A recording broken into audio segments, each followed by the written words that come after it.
Salam and peace. This is Imam Malik Mujahid, and you're watching Muslim Network TV. Muslim Network TV is an America-based new television channel which air on Galaxy 19 satellite. Galaxy 19 satellite covers the whole United States of America, east to west, north to south, as well as Canada and Mexico. We're also on, streaming platforms like Apple TV, Amazon Fire TV, Roku. You can download our app, Muslim Network TV, on your iPhone and Android, and you can watch it there as well. Our website is muslimnetwork.tv. And thank you so much for tuning in, and we're 24/7. You can always be with us. And today we'll have some conversation about freedom and respect. The terrible murder of a French teacher who showed his class the infamous, controversial European cartoon of Prophet Muhammad, peace be upon him. It ignited the old conflict and an old debate and lot of terrible memories. I must say at the outset that the Prophet Muhammad would not be pleased with somebody committing a murder in his honor. He's the one who actually established a society with law and order and, of course, values and respect. He actually banned revenges. How can you take a revenge of a person who banned revenges in that society? But unfortunately, there's a long tradition in the European colonial powers and Christian missionaries who went with the military to say something hurtful about Prophet Muhammad, knowing pretty well that 1 or 2% among the millions of people who will react in anger in a way which will prove their point. And the point is Muhammad, peace be upon him, was a violent man. Fact of the matter is that he lived 28,000 days in this world, and he never hit anyone, never killed anyone. He was a peacemaker, and the total days of war in his life were 6 days, actual battle, that is. And that's also when people came invading his peace sanctuary. So depicting him that way hurts Muslims very deeply. So French Muslims are part of France, not because they chose, but France occupied North Africa and is still in Mali and Central African Republic. They're going around and Muslims want them out. So they became sort of naturally part of this France, the extended France, which it was. So French government website actually helped me this morning as I was preparing for this show. I read part of their constitution. So here's the French ministry website, says its heading is "Secularism is French invention," it claims. Well, they should have improved on their invention, I guess. It says, and the constitution, it quote of 1958, France is an indivisible, secular, democratic, and social republic. I have no problem with that. And it continues, guaranteeing that all citizens, regardless of their origin, race, or religion, are treated as equal before the law. That is good. Ideals are good. That's what they should extend to their Muslims also. And it continues saying, and respecting all religious beliefs. Respect. That's the questions Muslims are talking about. How do they respect? Recently, in March 15, 2004, they established, based on the secular principle, that Muslims, essentially Muslim, but law include all religious people, they cannot have the religious thing on display. Displaying religious worship to be worn in schools. That was in public schools. So the Muslims cannot have hijab, and Sikh cannot have their turbans, and Jews cannot have their symbol of, or the Christians cannot have their cross. That is 2004. Main aim was Muslims, but everybody got in there. In 2000, 2010, France banned face covering for Muslim women in public. So nobody could do that. And 2016, secularism continues to grow in respect of the religion, quote unquote. Well, that's my quotation mark there. That there was a swimwear. Muslim women who do not like to expose their body, they have somebody, some fashion designer came up to make money, something called burkini. So it covers the body very tightly still. Some religious people may not like that, but it was a swimwear sort of. It imposed a ban on that in 2016. So that's a French crusade against a swimwear. In 2017, a law allowed French government to ban masks. Since then, they have invaded and raided many mosques, banned shut down completely more than a dozen mosques. And there are towns with large Muslim population, and they don't let them build any mosque there. So respect your talk. Economists have and I quote economist here from London, that Facebook has taken down a lot of photos. It includes a Photoshop picture of President Macron in pink underwear, which French police wanted removed because it broke a law from 1881 restricting press freedom. A Photoshop pink underwear. The government of France asked Facebook to take down, and they deleted it. A courtesy and a respect extended to the president of France. Why it cannot be extended to other people? So there are cartoons and murders given rise to these two topics, respect and freedom. Muslim, unfortunately, are talking about more on respect, and French, unfortunately, are talking just about freedom. Can they talk to each other? Can freedom and respect live together? Can human beings understand each other? In the midst of that, I don't know, somehow, an article I found, somebody forwarded to me, and it's a scholar who is American, living in Canada, but have spent quite a bit of his life in the Muslim world. And he calls French secularism militant secularism. And he has many other thoughts. I thought we need to talk to him. And he is Graham Fuller. Welcome to Muslim Network TV, Graham Fuller. Thank you very much, Malik. My pleasure. Thank you. Graham E. Fuller is a former vice chair of the National Intelligence Council at the CIA, in charge of long-range strategic forecasting. He is currently Adjunct Professor of History at Simon Fraser University in Vancouver. Well, tell me, wasn't it quite predictable that they will publish this cartoon and one or two people going to lose their mind over it? Well, I think given past events, it is not completely surprising that this took place. But I think we might have to acknowledge also that anyone that would choose to go out and behead someone in public who offends them and offends their religion himself is probably a bit mentally disturbed. I mean, there are many people who commit violent acts where they have some justification, whatever it is, but not to the degree to commit horrendous murder of someone. Yes, horrendous murder indeed, and of a teacher. So you're absolutely right. Why you call French secularism is militant?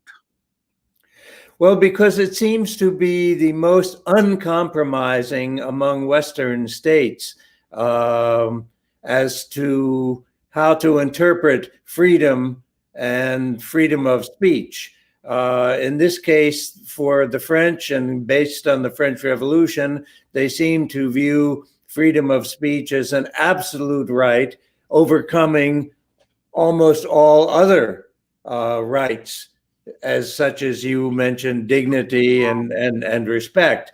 So in effect, we are having a clash even between various values. And I would have to say, as complicated as this issue is, I'm not sure it can ever be fully resolved between these two contradictory values.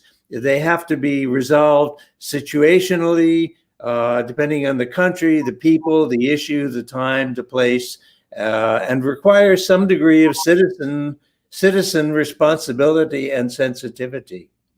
Citizen responsibility, sensitivity, and the whole good values of forgiveness and moving forward and developing a relationship which is mutually beneficial. Now, those values individual cherish very much. Why? What historical things took French to make secularism the way they define and redefine as an absolute value which must control other values and other system and other institutions? Well, I think this goes back to originally to the French Revolution. And we have to remember that the Catholic Church in Europe has a long, long history of a great deal of state power. And like any institution, churches or religious institutions can also abuse their power. It's not the religion's fault, it's the human being's fault that abuse this power. So the Catholic Church exerted a great deal of power over French society, freedom, social freedoms, and that kind of thing, class freedoms even. So I think that when the French Revolution took place, one of the main issues was to unseat, if you will, the power of even the secular power of the Catholic Church in Europe. And that's why this law was passed at the time of the French Revolution, and maybe not this exact law, but similar laws, saying that the church cannot stifle free speech in the name of religion. Mm. And that's where, French Revolution, when beheading became an art, and there are machines sitting on the squares of Paris, which were used for that purpose. And I was surprised that children going around those things and being explained to them what it was. So they continuously want to perpetuate those memories and history of that particular event, which turned upside down. But I was curious the way you use the term secular power of Catholic Church. Could you define that? Because Americans at this moment, of course, when the Catholic Church, because of the pedophile cases, remain in the news even this morning, but that's a individual priest abusing their power. But what was the secular power of Catholicism, which may not be in the conscious of a whole lot of people nowadays? Well, I think anyone interested in this should Google the French Revolution or French history on this point. But the church, and I'm not even a specialist on European histories, but the church certainly had power within the state. Clergy had great power within the state. It was essentially opposing, let's say, more radical reforms, and became associated with corruption. The church had a great deal of money. And as I said earlier, I fear that any large organization, whether it's religious or secular or whatever, can be subject to corruption over time if there are not controls. And in this case, I think at the time of the French Revolution, people were quite thrilled to weaken the power of the church locally. I mean, even in Canada, there was some issue over this in the 20th century when the church's position in Quebec province in Canada was quite strong socially and politically and even economically. And eventually there was a a change in policy. I think it was called the soft revolution or quiet revolution or something like that. In any case, the church's power within the Quebec province was greatly weakened. I don't think people saw this necessarily as an anti-religious move, but certainly an anti-church move, an anti-institutional move, and we need to distinguish between these two phenomena. So, what do you think of the? Do you agree with the French Foreign Ministry claiming that they gave birth to secularism in the world? Well, you'd have to study the history of philosophy. Certainly, the French Revolution made this a centerpiece of its new philosophy and guiding principles of governance. I'm sure the concept was not unknown. I mean, they didn't invent the word necessarily, but I think it may have been the first major world state to adopt the idea of disestablishing the power of a religious institution. So I think the French very much fear the involvement of politics with religion. And they're not altogether wrong.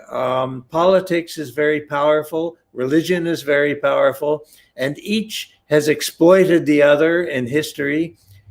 We have to be very careful about religion exploiting power or power exploiting religion, political power, for its own ends. You're watching Muslim Network TV. This is Imam Malik Mujahid, and I'm talking with Graham Fuller, who has been with CIA for the longest period of his life. We'll be right back after these messages.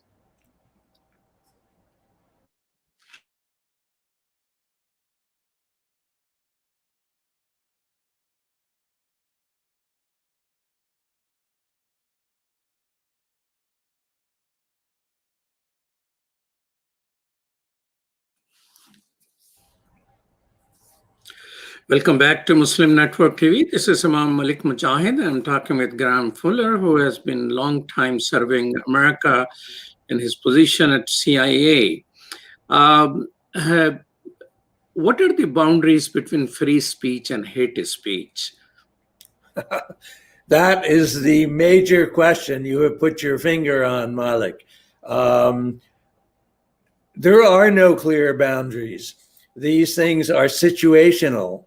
As for one thing, the United States or most countries of the world that may honor free speech do not permit you to yell out the word fire in the middle of a crowded movie theater. That is not permitted. So there's a constant balance between what you should say, could say in a given situation, and what is very, very inappropriate.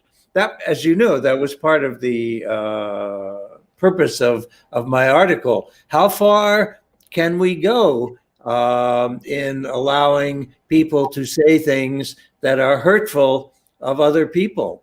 Now in the United States, it has reached a point where certainly the gay community, or even more so the trans community, so-called, believes that there can be speech that is very hateful against them, that is harmful to their dignity, and they are requesting that people not be allowed to use these terms or that are too harshly critical or even satirizing such things. So I think a lot of liberals in the West are sympathetic to people who are hurt by hate speech. But on the other hand, if everybody's sensitivities on all issues are off limits, then in effect we really have no free speech whatsoever. Am I allowed to mock a Republican or mock a Democrat for various reasons? there is no clear boundary. That's the bottom line. So, but there are hate laws. In Canada, there are hate laws. In Europe, there are hate laws. In America, we don't have any hate laws, but we have laws against hate crimes. So, what is? Do you know anything? What type of hate laws are there in Europe? Well, I think all Muslims are well aware of the fact that you are not allowed to any overt anti-Semitism, let's put it that way, or Holocaust denial. But this is also very political. I hate to say so. The Holocaust was one of the most horrendous mass murder crimes in history. But at the same time, it's become off limits to even talk about it or to challenge it. Is that infringing on freedom of speech? Yes, it certainly is in some ways. I think the horrific aspects of the Holocaust was so great upon the European mind that everyone agreed that there should be no tolerance for denial of the Holocaust, and Jews particularly as the number one victims. But now, of course, Muslims have come to Europe in far greater quantities, even beginning to outnumber Jews. I don't know what the exact statistics are, but now Muslims also are concerned about speech that is seen as hateful, hurtful. Hurtful is a good word because it's not quite the same as hating somebody, but it's hurtful to somebody's mentality, perhaps. It might not be hateful to me, but it might be hateful to you. So I think the issue of now Islam as a victim of hateful speech has become much more prominent. You raise few other questions about limiting the freedom of speech, and you talk about in New York City, Harlem, or Atlanta, Georgia. So share some of those examples in which society itself, there may not be any laws against it, but society itself culturally think it is a bad practice. Well, certainly, again, we come to the issue of sensitivity and common sense as well. So in my article, I did mention that that I legally do have a right to go to Harlem, which is the mainly black, one of the major black neighborhoods in New York City. I have a right to go there and carry placards or yell that Martin Luther King is a fool. Martin Luther King was a womanizer. Any number of things about Martin Luther King. I would be an absolute fool to do so because I know I would rouse great anger against me on the streets. I might even get beaten up at the least. So I think people who insist on insulting and harming and saying hurtful things about other people will suffer some degree of consequences socially. It's not a justifiable thing, but it's a human thing.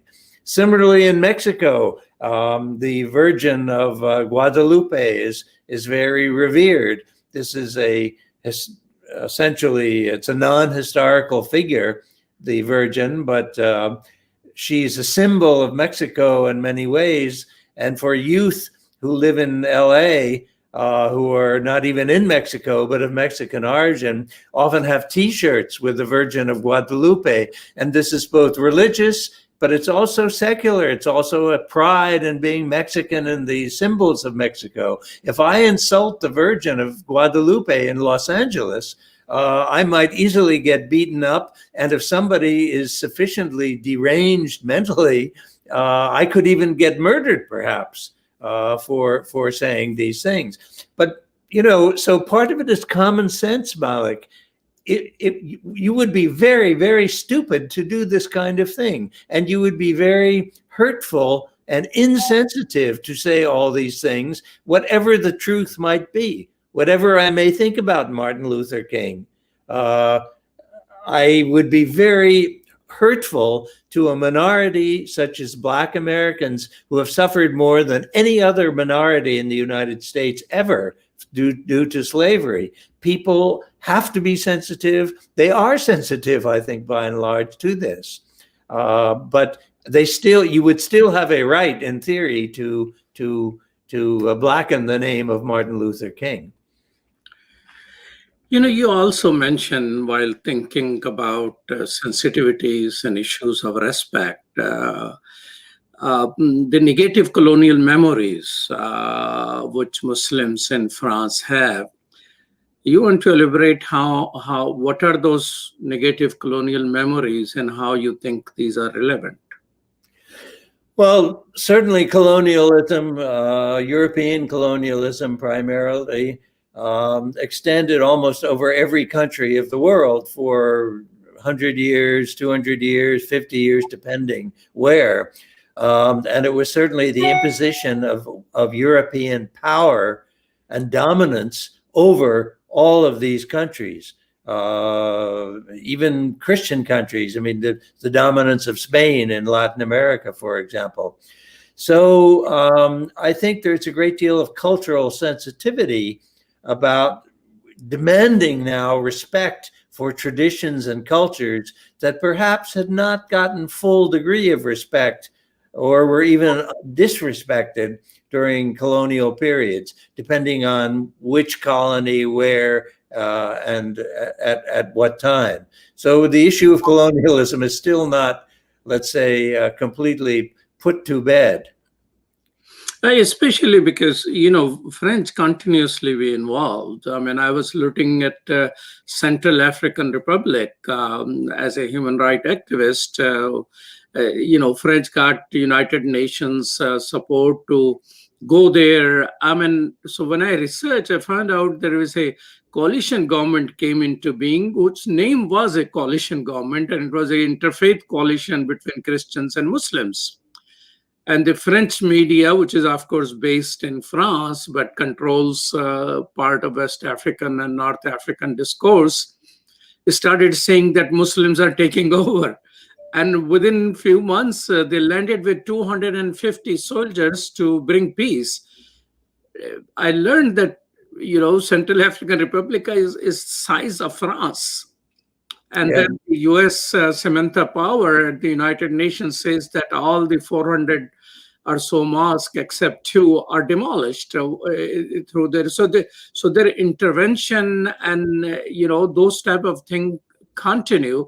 And when I spoke to the only surviving imam inside Bangui, the Central African Republic, I said, to stop all this, what is going on, which Bishop Desmond Tutu described as a genocide, the only thing which it is was taking French outside the country. He thought that French are the one who are creating these type of problems. So that's recent. So the negative colonial memories are connected with the recent experience of Muslim consciousness, and you talk about that as well. So share some of those things with us. Well, this may not be a direct response to that question, Malik, but I think for Europeans, for example, as a result in the aftermath of this brutal murder of the French teacher, Macron, of course, President Macron spoke out publicly in ways that were somewhat dismissive of Islam, I think, saying that it was, I don't remember his exact words, but simply suggesting that it was in having problematic societies everywhere. And unfortunately, but not surprisingly, all kinds of European Muslims or other Muslims ended up not criticizing the murder so much because they were so angry with Macron's statements that were really in some ways anti-Islamic. But unfortunately, this has created a very bad impression among non-Muslims who think that, therefore Muslims support this kind of murder, which of course 99.9% of Muslims probably do not support. But the impressions that are left are very sensitive issues. And where the role of what government leader says. I mean, another conservative precedent, when actual attacks came, when 100 or so people died, he used the proper vocabulary. He did not appreciate and supported the cartoon while condemning, and all the Muslim and mosque, everyone he was condemning that as well. So he tilted the discourse, and instead of taking in the right direction, took it in a very nationalistic and asserting the secularism versus. So conversation between people who call for consideration and respect and people who continue to cherish freedom. Why people who cherish freedom think people calling for respect don't cherish freedoms? Well, because I think we agreed early on in our discussion today that there was in some ways a contradiction or a tension, let's say, between the idea of respect and the idea of freedom.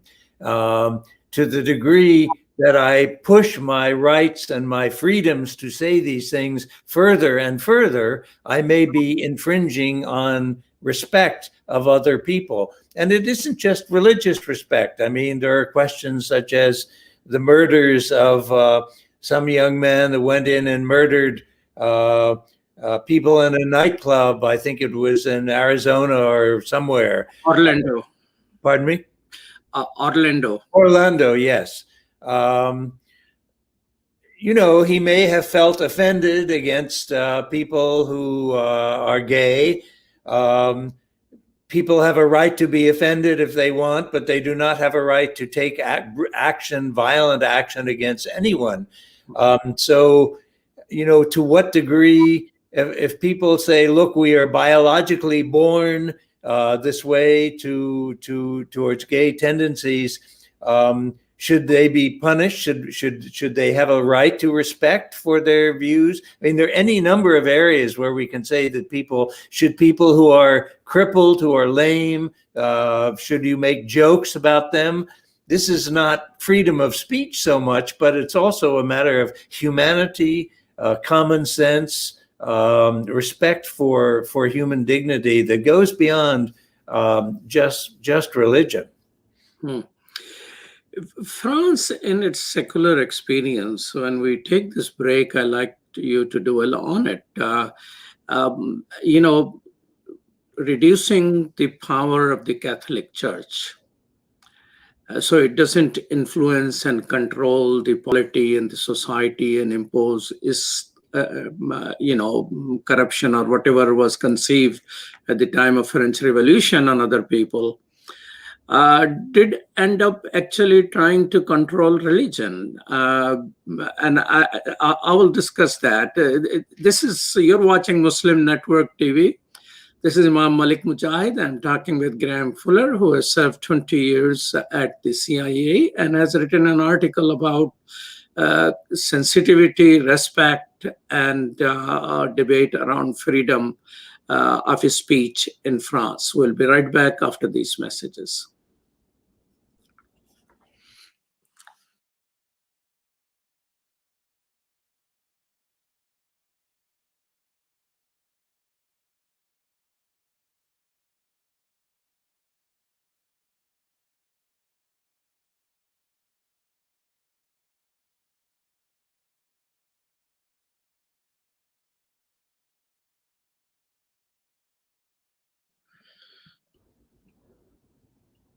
Welcome back to Muslim Network TV. This is Imam Malik Mujahid talking with Graham Fuller. So in France, I came to learn it in a very strange way. The Muslim greeting, Assalamu alaikum, you have lived in Muslim countries, and it's a very common thing to say. It is no longer considered a religious thing, it's a cultural thing. A person who is not even a Muslim, people who do not practice Islam, who are even atheists, will say Assalamu alaikum. But a French minister visiting a think tank in Chicago, and he was being taken around because he was a Muslim, and he was first Muslim, I think not a full minister, but deputy minister of some sort. He will not say Walaikum Salam or respond to my greeting at all, although he was of Arab heritage and knew Arabic, could speak Arabic. So in another think tank meeting, we were going around about looking for European integration of immigrants. I was in a delegation of a think tank in Chicago. Now it was called Council on Foreign Relations Chicago. Now it is Council on Global Affairs. And in France, we were talking with some deputy minister or high official. I don't remember. There were many of them, and we were 3-4 of us. And I was the only Muslim, and we're talking about. So they highly recommended for us to go and visit a mosque where the president of the Council of French Muslim, name may not be exact, sits there. So we went there. It was a beautiful mosque, very historic, developed a long time ago in the heart of France and cultural part of France, actually, not very far from other monuments. And I was impressed. And since I was chair of a Council of Muslim organization in Chicago, I just simply wanted to see bylaws of the council, which he had sent chairs. He said, oh, bylaws, I don't have them. You should have asked the ministry where you came from, because they wrote those bylaws and they have them. I said, what? I was shocked and surprised. And so I started learning. It turned out that French government essentially controls not only, Muslims and all that, but they try to control the Catholic Church in many ways. So it's the respect of religion or freedom of religion somehow is not what it is stated. They essentially control it. So your militant secularism in some way is the sort of a government imposed institution there. Yes, well, I mean, the intervention into society by religious or non-religious organizations is always a problem. I think you're well aware in the United States that there are many so-called fundamentalist Christians who were very outspoken during the American election in support of Trump and very harshly critical of people who were anti-Trump. So, and some of these were even religious leaders themselves. So how, should these people be, from their religious position, be intervening in political statements, political issues? The tension, again, we're talking, it's not an absolute line. This is a tension between the power of the state to, in theory, to protect society, and the power of religious organizations or other political organizations that have other interests. Also, before we leave this, Imam Malik, I would just like to say one thing about the two-way street of tolerance. As you know, I have lived in the Muslim world for many, many years, and I learned a good bit of Arabic. And myself and my family always really appreciated things like the Muslim greetings of Assalamu alaikum and Assalamu alaikum and this or Alhamdulillah, which are very nice, warm expressions to use. But I remember I was also one time in Malaysia doing some research, and I said Assalamu alaikum to, I don't know, some maybe religious figure, or maybe not religious, but a Muslim, of course. And he said, "Are you a Muslim?" And I said, no, not actually, but I've studied a lot about Islam. He said, well, you should not use that word. In also in Malaysia, for example, Christians have been denied the right to use the word Allah. Now, in Arabic, the word for God is Allah. Whether you are a Christian God or Muslim God, Allah is the word for God. And in Aramis, which earliest Bible word is also similar to that, Allah, something like that. Yeah. So anyway, Malaysia passed a law saying that only Muslims were allowed to use the word Allah. But yet, if you read the Christian Bible in the Middle East that Christians use, the word for God all the way through the entire Bible is Allah. Mm-hmm. So, I wonder what just like we use the word God interchangeably, talking about God Almighty, creator of us all. So there is it is this freedom issue of religious freedom is itself an issue. But talking about whether French has gone too far in their, American example, which you started talking about, is very different. Of course, there are some influences like that. There are about 14 states which have passed laws against Islamic law, which no Muslim have demanded to be implemented here. So it sometimes goes that far, but there are a whole lot of debate and opposition to those type of things. And in 40 states or so, those attempts failed. But French government banning a swimsuit, which was considered a little more modest by Muslims, and coming up laws after laws, how you dress, not only government offices, but in public. Somebody walking on the street, how they dress, they controlling that, while the no French Muslim authority have asked them that you must wear that. So there is no conflict of religious authority versus the French government authority, which is at risk. It's a personal behavior. Some Muslim have, dresses which I will not love my daughters to have, but others have, people have different choices in this. So is French government in this way is gone way far in terms of individual choices in practice of their religious rights versus, banning burkinis and things like that. Yeah, I agree with you. I think in France it's the most unusual case. Well, I use the word militant secularism.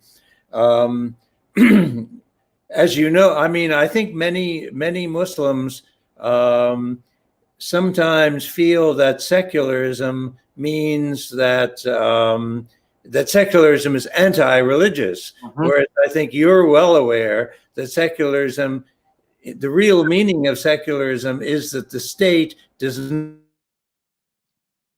not. So separation of religion and politics, the way we understand it in America, but it seems to be different in France, that it is controlled by the state of religion.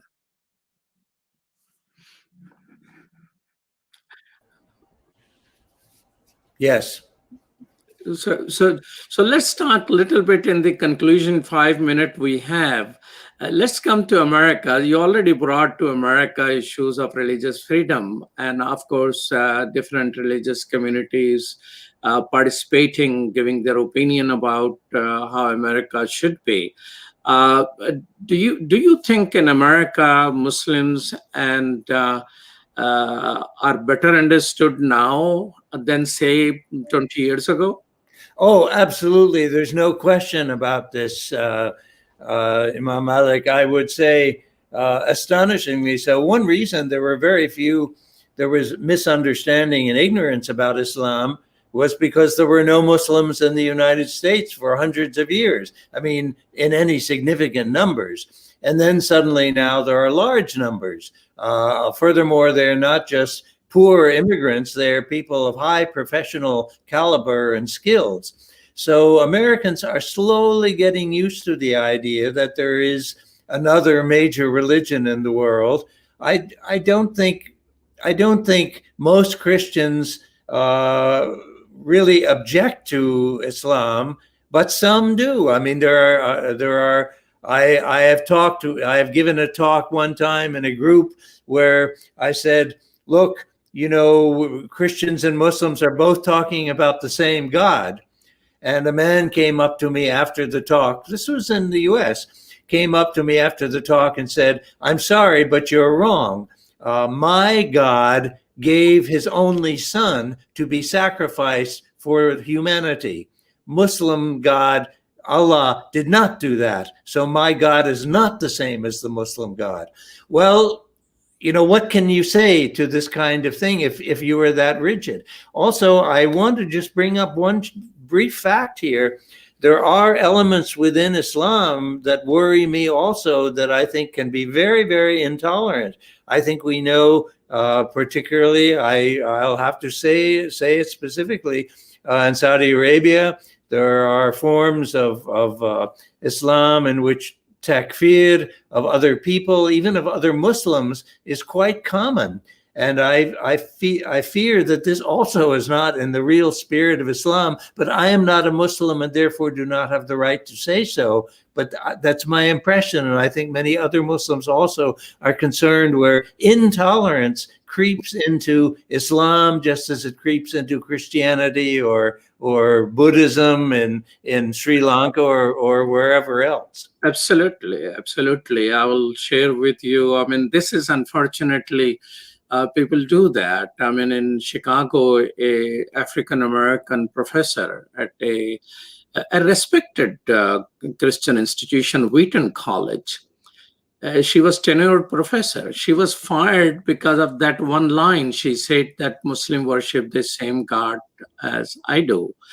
I remember in another evangelical school, they invited me about talking about peace in Islam. And I talked about it. They asked me to go first. And then the preacher stood up, who was of their following. And for the rest of the 40 minutes, they were discussing how this infidel who was sitting right here talking to you is going to go hell. Is there any peace for him?